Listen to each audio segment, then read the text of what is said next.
Thank you very much. In my defense, I'm not entirely sure that I came up with the title. I agree, it is quite long-winded. But basically, I want to talk about today, if any of you caught my paper presentation earlier, I'm not going to rehash too much of that research, but more talk about kind of overarching themes. I will cover pollinator best management practices, but I will do that in kind of a real truncated form because a lot of us are probably already familiar with that has been kind of ongoing research for the past 2 to 3 decades, finding ways to alter the way we put inputs into a turfgrass environment with being conscious that we're trying to conserve these pollinator populations. So I kind of want to add on to that and talk about maybe some things that are really in theme with this conference, kind of maybe really promoting the use of these kind of multifunctional use spaces. First off, though, before I get into that, I want to talk about, and these are all factors that we're aware of, factors that we're dealing with that contribute to pollinator decline. And today I'm going to be talking specifically about bee populations, but they do have kind of overarching impacts as well. And so I came up with a word cloud, and this is assembled from several extension talks that I've given over the years to all kinds of people, the general public, turfgrass managers, and the like, extension agents. And I wanted them to give me one word that describes factors that contribute to pollinator decline. And I was actually pretty impressed overall. Certainly pesticides came up. They are compounds that we develop that are toxic to insects, so certainly they'll have an impact. I was surprised that so many people were paying attention to my talks and knew that mites and diseases were a problem. But the one I want to focus on for the first part of the talk today is this concept of loss of habitat. And this goes really in theme with a lot of the talks addressing yesterday of the idea of increased urbanization. Okay, so as we continue to build, as we continue to expand these environments, what kind of impact is that having on our pollinator communities? So again, just to kind of review some of this, the impact of urbanization, so as was stated during several talks yesterday, more than half the world's population live in these urban and residential areas, and these numbers are growing at an exponential rate. So just looking at this kind of brief illustration here, we've got a global map in 1950, and these dark, dark blue areas is going to be where 80% of the population or more exist or reside within those urban centers.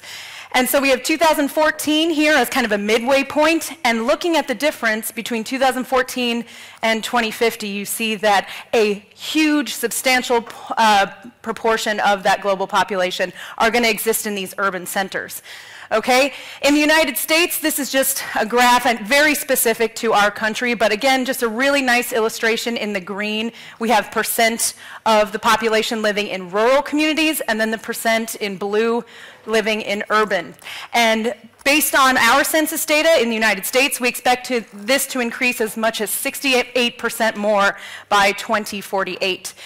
And so obviously urbanization is going to decrease the amount of natural land areas. So a lot of the focus on investigating pollinator communities in research in recent years has been this idea of conserving natural areas. Let's try not to build on areas that we don't need to, which, given this kind of concept of urbanization and increases in urbanization, might be kind of a naive way to look at it. So, and this kind of reduction in that natural land area is going to reduce nesting, overwintering sites, and food sources for these pollinators. So keeping in theme with this conference and looking at our SGDs and having the focus of this be, what can we do within the green spaces that we already manage to protect biodiversity, and in this case specifically pollinators? What are some specific action items for our industry? And then which turfgrass end users are we trying to target? If anything is like when I give extension talks in the United States, I have to shape my talks depending on who I'm talking to. Some people are very receptive to this concept, and some people not so much. So the first concept I want to talk about today, and this was the theme of my talk this morning, was this idea of these multifunctional landscapes, okay? And this is not a novel concept, okay? This is something that we've been thinking of. What are some ways that we can use our green spaces that are already established? They already exist in these urban environments. What are ways we can get more uses out of them? Not just for the recreational, but others as well. So we do know Wildflower plantings increase biodiversity, specifically pollinators, but really all arthropods. It can have a tremendous impact in agricultural and field crops. We have done some work in turfgrass, but not as much as we need to, certainly. And then looking at what is the feasibility of incorporating effectual plantings, meaning plants that have some kind of demonstrable impact in these existing turf landscapes. And really, ultimately, when I'm talking about end users, when I'm talking about turfgrass managers that are going to actually have to do this work, is it even worth the effort? Okay? Can minimal efforts on the part of a turfgrass manager really make a difference to our pollinator communities, both in the short term and in the long term? And that was the subject of some of our research that we've been conducting in my lab at NC State. So this is an illustration of some of the wildflower planting areas that we've created. So this here is a golf course with a fairway. Out of the frame here is actually a tee box. So we've got a nice water source here, and then not too large of a wildflower stand, but certainly, as I will demonstrate in a bit, a large enough area to have an impact on those pollinator communities. Ultimately, the answer, is it worth the effort, is yes, okay? What we have found is that wildflower plantings are going to increase specifically the amount of bees that you have in your landscape regardless of how much area you devote to it, okay? So even minimal areas of incorporating very easy to maintain wildflower areas have a short-term and long-term impact on the number of bees that we attract to that area, okay? So when we're thinking about how much work the end user has to do, it's very, very minimal. Devote as little or as much space as you want to incorporating these landscapes, and then once you see that that maintenance overall is reduced, because wildflowers can be easier to maintain than turfgrass, then you can have that kind of opportunity for expansion, okay? So kind of dipping your toe in the water first, and then increasing those areas as we move forward. And that's really been the focus of how I've approached it, at least in the southeastern US. When I initially talk about pollinators and wildflower plantings, it's kind of this, it's a lot of effort, and a lot of people don't get to see it, so they don't recognize the efforts that the turf industry is making to improve biodiversity in these areas. But if you start small, you have that opportunity for growth. And so that's really been a focus, not just the research side of what we've been doing, but then the communication side as well. Letting turfgrass managers know that it takes minimal effort on their part to have kind of a longer lasting impact. And then, of course, encouraging public discourse around these areas as well. So with the wildflower plantings, and this is just kind of an illustration of how easy it is to implement these into any kind of green space or turf landscape. So first of all, identifying and expanding an area with minimal maintenance, okay? What I usually say when I go to a golf course and we think, where do we start? I first ask, where are your troubled areas in your roughs? Okay, what is a site on your golf course that you are sick of having to constantly monitor? I don't know what I did there. Let's hope it doesn't happen again. But what are some areas that you can devote to this particular project that you're kind of sick of babying, okay? And it could be a bunch of different issues, landscape attributes that are causing kind of maintenance issues in general, okay? When you are establishing a wildflower plot, other than the initial irrigation that's required for that seed germination after you seed, which is anywhere from 4 to 6 weeks, but really that's on the high side. A lot of the times the germination, depending on the plant species, depending on the flower species, are really going to take probably less irrigation from that, especially if it's a native plant for whatever region you're growing within. From there, maintenance is pretty minimal, okay? You will mow anywhere from 3 to 5 times a year. That's even kind of on the high side. Typically, we just recommend when the weed growth around the flowers gets to be more than about 10 inches or so, you're going to cut it back, and then those flowers rebound within about 4 weeks, okay? And then occasionally, once you have a wildflower establishment that's continued on for about 5 years or more, then you'll need to remove the clippings once a year, dethatching the environment just like you would with the turfgrass.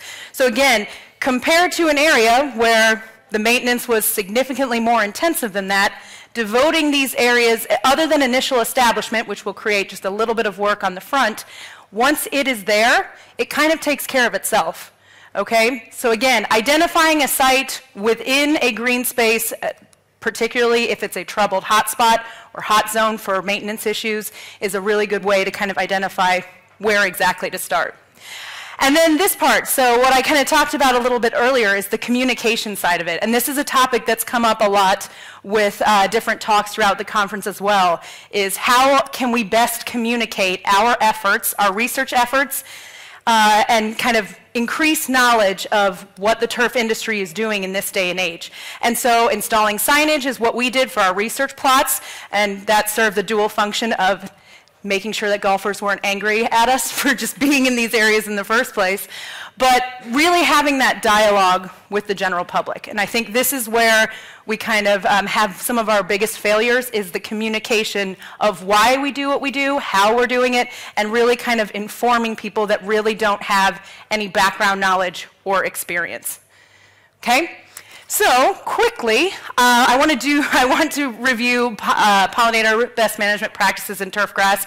Again, a lot of these concepts have been discussed, and they will vary a little bit by country or by region, but these are just very kind of generalized action items for us as turfgrass managers or turfgrass specialists, things to keep in mind if we are trying to conserve the pollinator populations that are present in a system. So first up, and this has been a big one, a lot of research has been done with looking at flowering weeds in lawns and recreational spaces. So this is not going to be in intensively managed turf. This is going to be in those more kind of recreational spaces that are used by the general public. I'm going to step away from the speaker. I'm going to assume that that's something there. And that's where that weed presence is really going to be a factor. It's not going to be an issue as much in those highly maintained areas. Creating buffer zones. So this is a big one. I'm not sure how it's received in Europe. In the US, this one is probably our most difficult. And we have really started out with kind of minimum recommendations for buffer zones. And the reason why we have these is that flowering ornamental and trees that pick up pesticide residues from adjacent managed turf can express those residues in the flower and nectar up to 9 months after application, okay? So it's a much bigger system, and so it takes longer for that expression to occur. And so ideally what we do is try to avoid those pesticides from reaching those roots whenever possible. Not as something that easily accomplished when you have trees, but certainly any kind of flowering ornamentals in the landscape. So we've been kind of discussing exactly what kind of a distance should be a buffer zone. We're landing somewhere in the about 1 meter or 3 feet range. It's probably a little bit on the short side, but again, starting small with baby steps and then kind of increasing it as we hopefully get kind of more industry adoption. And just as kind of an aside, this all relies on kind of general public buy-in as well, right? So home and landscape companies are not going to be able to create these large buffer zones if the end user doesn't understand why we're doing them. So that is kind of that added layer of complication with different layers of stakeholders. Obviously, formulation selection is going to be a huge one, okay? Liquids are not ideal for pollinators. You're increasing your likelihood of drift. Anytime you can go with a granular formulation, it's going to be a lot easier to minimize the likelihood of that pollinator coming in contact with those products. Additionally, insecticide selection. So this is the one kind of everyone goes to, but within our industry, sometimes you don't have a lot of options if you are trying to manage a pest that is causing direct damage to the turf. And so whenever possible, try to select those products that have the least amount of toxicity to those pollinator populations, okay? And that information is all there online. It's been well studied. Application timing. So this is one that's also come up recently in research. So I mentioned before that pesticide residues can be expressed in the pollen and nectar of flowers 9 months after application. For that reason, general recommendations for pollinator best management practices is to try to make more summer applications if you need to make an insecticide application as opposed to the spring. Now this goes kind of directly in the face of the idea of kind of preventive management, which has been a really kind of sticking point for us in the US. A lot of people are very devoted to preventive pest management, especially on golf courses. preventing that pest population from building up before it causes damage. But really, that is the worst time to spray any areas that are adjacent to flowering ornamentals, because you are increasing the likelihood of those early season pollinators coming in contact with potentially plants that have that pesticide residue expressed in different parts of the flower. And then just day-to-day stuff, early morning versus the evening. Early morning and the evening being the ideal or optimal times, because you're less likely to see that pollinator flight happen during those hours. And then finally, post-application irrigation. So this is going to be anytime you have the ability to remove the plant material from the surface of, remove the insecticide from the surface of the plant, push it down into the soil if that's where it needs to go, then you are again just decreasing the likelihood of those pollinators coming in contact with that product. All right, so last kind of, I'm shockingly great on time. This is wonderful. Last part is, and this is kind of an overarching theme that I've kind of been hinting to as I've gone through the talk, and that's education efforts. So as I mentioned before, this is, I think, where we tend to fall short as an industry, communicating all of the work that we're doing, all the changes that we've made, generally has not really contributed yet to the general perception of turfgrass, what it does, what it can support. And I think this is a real area for growth as we move forward for anyone that is working within this turf industry and that makes the effort of educating themselves and incorporating that research that's being constantly generated. So right now we're examining the impact or reach of knowledge transfer, so meaning how much of the knowledge that we're developing at universities and different companies, how much of that is getting to the general or average consumer, because they tend to be the loudest stakeholder group and they really affect what kind of policies are enacted around turfgrass management options. And then this is a big one. How do we support or incentivize managers to incorporating sustainability practices? At least in the US, it is very much up to, in golf courses, it is up to the superintendent whether or not he is willing to tolerate me coming out and putting on these wildflowers and going out with sweep nets. And there's really no reason for him to do that other than just being kind of a good steward of the environment. And when they're juggling 50 different things at once during the summer, you know, it can be a big ask to allow them to dedicate a cart, to allow me to go out, possibly interfere a little bit with the golfers. And so what are some ways we can support those managers? Because I think that is a huge kind of lacking part when we're thinking about conservation or even augmentation. And then improving science communication with the public, so helping different kinds of stakeholders, continuing with outreach and extension programs in response to those pollinator efforts in terms of tweeting, videos, pictures, just making people aware that the turf industry is making a lot of effort in terms of pollinators and conservation practices in general. And being aware that different groups of people have different concerns, have different backgrounds, and different experience. So rather than kind of brushing them off, we need to kind of meet them with that general knowledge that is easy to absorb, and then, again, just starting with baby steps and kind of moving forward. I have one last slide, but I'm not going to go through it because I'm there on time.